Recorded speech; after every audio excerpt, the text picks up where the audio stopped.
Hello everybody. A mass of 6 kg is suspended by a rope of length 2 meter from the ceiling.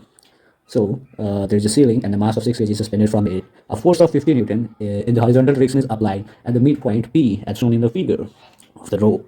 What is the angle the rope makes with the vertical in equilibrium? Let's see that. The first thing in this question is we need to make free body diagrams. So I'm going to present two free body diagrams with a snap.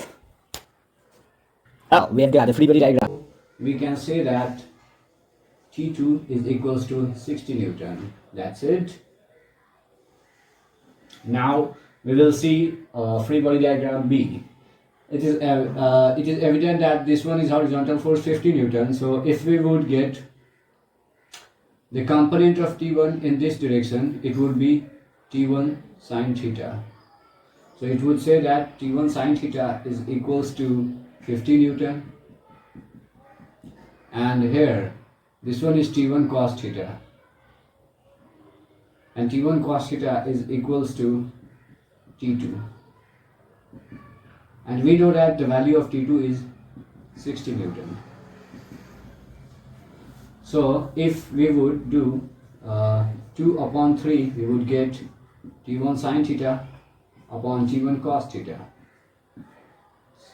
which is equals to 50 upon 60 newtons, which will give us 5.6. So tan theta equals to 5.6 and the theta will become tan inverse 5.6. That's the angle between with the vertical